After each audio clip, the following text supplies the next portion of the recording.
ገባሬ ተአምር ጊዮርጊስ ቅዱስ ለእግዚአብሔር። የምናመልከው አምላካችን ከሚነደው ከእሳቱ እቶን ሊያድነን ይችላል፣ ከእጅህም ያድነናል። ትንቢተ ዳንኤል ምዕራፍ 3 ቁጥር 17 በስመ አብ ወወልድ ወመንፈስ ቅዱስ አሐዱ አምላክ። በኢትዮጵያ ኦርቶዶክስ ተዋሕዶ ቤተ ክርስቲያን እምነት ውስጥ ያላችሁ ሁላችሁ የእግዚአብሔር ልጆች፣ በተለይም በቦሌ ደብረ ገነት ገርጂ ቅዱስ ጊዮርጊስ አካባቢ የምትኖሩ ኦርቶዶክሳውያን ልጆቻችን እግዚአብሔር አምላክ በቸርነቱ ጠብቆ በየዓመቱ ልናከብረው ለምንናፍቀው ለሊቀ መላእክት ለቅዱስ ገብርኤል ዓመታዊ ክብረ በዓል እንኳን አደረሰን አደረሳችሁ። ይህ በዓል እግዚአብሔር ማዳን የተገለጠበት፣ የሦስቱ ወጣቶች ሃይማኖት የተረጋገጠበት፣ የሃይማኖታቸው ጽናት የታየበት፣ የሊቀ መላእክት የቅዱስ ገብርኤል ተራዳይነት ተላኪነት የተገለጸበት ታላቅ ዕለት ነው። ታሪኩ እንደሚያስረዳን ይህ በዓል ሊከበር የቻለበትን ምክንያት ታሪኩ እንደሚያስረዳን ሕዝበ እስራኤል እግዚአብሔር አምላካቸውን ዘንግተው ትእዛዙን ባለመጠበቅ ከሕጉ ወጥተው እግዚአብሔርን አሳዝነው ሳለ እግዚአብሔር ስለተለያቸው ረድኤቱ ስለራቃቸው በባቢሎን ንጉሥ በናቡከደነጾር እጅ ወድቀው ተማርከው ወደ ባቢሎን ወርደዋል። ከነዚህም ሕዝበ እስራኤል ጋር ዳንኤል ጨምሮ 4 ወጣቶች አብረው ተማርከው ነበረ። ንጉሡ ናቡከደነጾርም ከምርኮኞቹ የተሻሉትን ጥበበኞችን ልጆች በመለየት ስማቸውን ለውጦ ሃይማኖታቸውን አዘንግቶ የራሱን ጥበብ ለማስጨበጥ ቤተ መንግሥቱን በእውቀታቸው ለማስከበር ባደረገው ጥረት እነሱ ግን በሃይማኖታቸው ጸንተው ክብራቸውን ጠብቀው አምላካቸውን ፈርተው ይኖሩ ነበርና ያዘጋጀላቸውን ባለመመገብ ተልእኳቸውን ባለመዘንጋት እግዚአብሔር አምላካቸውን አክብረው በዛ በፍርድ አደባባይ ለአምላካቸው ታማኝነታቸውን ገልጠዋል። የእምነታቸውን ጽናት አረጋግጠዋል። እግዚአብሔር ልጆች ይህን በዓል ስናከብር ከ3 ደቂቅ ሃይማኖት ብርታትን ጽናትን ልንማር በሃይማኖት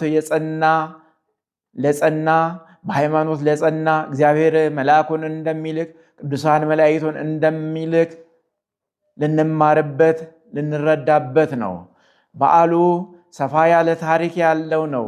ትንቢተ ዳንኤል ከምዕራፍ 1 ጀምሮ እንደምናነበው 3 ደቂቅን ለመፈተን የሃይማኖታቸውን ጽናት ለማሳነስ በዛ በባቢሎን የነበሩ ሰዎች በንጉሡ በናቡከደነጾር ፊት በከሰሷቸው ጊዜ እነርሱ የንጉሡን ፊት ሳይፈሩ ሃይማኖታቸውን ሳይክዱ አዎ የምናመልከው አምላክ ከሚነደው ከእሳቱ እቶን ሊያድነን ይችላል፣ ከእጅም ያድነናል ብለው በጥባት ሃይማኖታቸውን መስክረዋል። የሚመጣውንም የእሳቱን መከራ ለመቀበል ጸንተው ቆመዋል። ናቡከደነጾር እነዚህን ወጣቶች እምነታቸውን እንዲለውጡ ሐሳባቸውን እንዲለውጡ ቢሞክሩም ቅሉ ወጣቶቹ ግን እግዚአብሔር ለልጆቹ አስቀድሞ ያደረገውን ታሪክ ያውቃሉና መናን ከሰማይ እያወረደ ባህር እየከፈለ እስራኤልን ይጠብቅ ይመግብ የነበረ እግዚአብሔር አሁንም ይችላል የሚለውን እምነት በልባቸው ስለያዙ ስለሚያውቁ በሃይማኖታቸው ጸንተዋል። የንጉሡ ፊት አላስደነገጣቸውም። አምላካቸው እንደሚያድናቸው አምነዋል። ይህ በዓል እምነት በሥራ የተገለጠበት እግዚአብሔር ማዳን የታየበት ቅዱሳን መላእክት ለሰው ልጅ ያላቸውን ተራዳይነት የተገለጠበት ነው። ስለዚህ ይህን በዓል ስናከብር እኛም ሶስቱን ወጣቶች በሃይማኖታቸው ልንመስላቸው ይገባል። በሃይማኖታቸው ልንጸና ይገባል። ዓለም በራሱ ሐሳብ ልትለውጠን፣ የራሷን ሐሳብ ልታሸክመን፣ ስማችንን ክብራችንን ለመለወጥ ትጥራለች። ለዓለም ሐሳብ ሳንሸነፍ ከሰለስቱ ደቂቅ ሕይወት እየተማረን እግዚአብሔርን አምነን ሃይማኖታችን በሰው ፊት ገልጠን በርትተን የሚመጣውን መከራ ሁሉ በኃይለ እግዚአብሔር ልንሻገር ይገባናል። እሳቱ አላስደነገጣቸውም። የእሳቱ አምላክ እሳቱን የፈጠረ በእሳቱ ላይ ኃይል ያለው እግዚአብሔር መኖሩን አምነው በሃይማኖታቸው ጸንተዋል። እግዚአብሔርም ደግሞ እነዚህን ወጣቶች አላሳፈራቸውም። እንደ ሃይማኖታቸው ጽናታቸው በሰው ፊት እንዲገለጥ አድርጓል። አምላካቸውን አላሳፈሩትም፣ እርሱም ደግሞ አላሳፈራቸውም። ስናምን ስንበረታ በመከራችን ሁሉ እግዚአብሔር አብሮን ይቆማል። እግዚአብሔር ልጆች እንደ ሰለስቱ ደቂቅ የበረከታ እሳት በአደባባይ ሕዝብ በተሰበሰበበት ነዶ እንድንጣል ባይደረግም በሕይወታችን የምናሳልፋቸው በርካታ እሳቶች አሉ። በእነዚህ ሁሉ አስተውለን አናቂ ይሆናል እንጂ እግዚአብሔር እየደረሰ ብዙ መከራዎችን፣ ብዙ ፈተናዎችን፣ ብዙ የእሳት ጎዳናዎችን እግዚአብሔር አሻግሮናል። ያደረገልንን ልናስብ፣ ያደረገልንን ልናስተውል ይገባል። እግዚአብሔር በቃሉ የታመነ ነው። እኛም ታማኞች ሆነን ልንገኝ ያስፈልጋል። ከሰለስቱ ደቂቅ ሕይወት የምንማረው ጸንቶ መቆም ዘለዓለማዊ ስም የሚያሰጥ ነው። ይህ ታሪክ ከተፈጸመ ብዙ ሺህ ዓመታት አልፈዋል። ዘመናት ቢያልፉም የማያልፈውን እግዚአብሔርን አክብረው ስለተገለጡ የማያልፍ ስም ሰጥቷቸዋል። ከእግዚአብሔር ጋር ለመኖር በሃይማኖት መጽናት ያስፈልጋልና ይህን በዓል ስናከብር የወጣቶቹን የሃይማኖት ጽናት ተመልክተን እኛም ደግሞ በምግባር በሃይማኖት ልንመስላቸው ይገባናል። በንስሐ ሕይወት ተመልሰን እግዚአብሔርን አክብረን ሕይወታችንን ለእግዚአብሔር አስረክበን በእኛ ሕይወት እግዚአብሔር እንዲያዝ፣ በእኛ ሕይወት እግዚአብሔር እንዲገለጥ በሃይማኖት ልንበረታ ያስፈልጋል። ጊዜው ፈተና የበዛበት እሳት የነደደበት ጊዜ ነው። እሳቱን ማጥፋት የሚችል መከራውን ማሻገር የሚችል እግዚአብሔር ነው። ለዚህ ደግሞ ሃይማኖት ያስፈልጋል። በስራ የሚገለጥ በሰው ፊት የሚገለጥ የበረታ እምነት ያስፈልጋል። እግዚአብሔር ልጆች በዓል ለማክበር መሰብሰብ፣ ነጭ መልበስ ብቻውን አያከብርም። ውስጣችን ከኃጢአት የነጻ በንስሐ የታደሰ ሊሆን ይገባል። ወደ እግዚአብሔር ልንቀርብ ያስፈልጋል።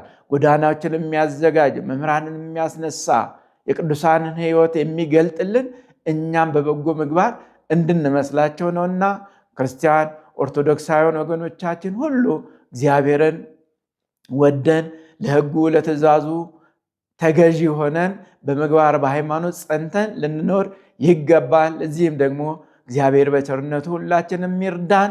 ንስሐ የሚገባ ልቡና ለሁላችንም የሚያድለን። ንስሐ ገብተን ቅዱስ ሥጋውን ክቡር ደሙን ተቀብለን እግዚአብሔር መንግሥቱ ወራሾች እንድንሆን እግዚአብሔር በቸርነቱ ይርዳን። በዓሉን የሰላም የበረከት ያደርግልን።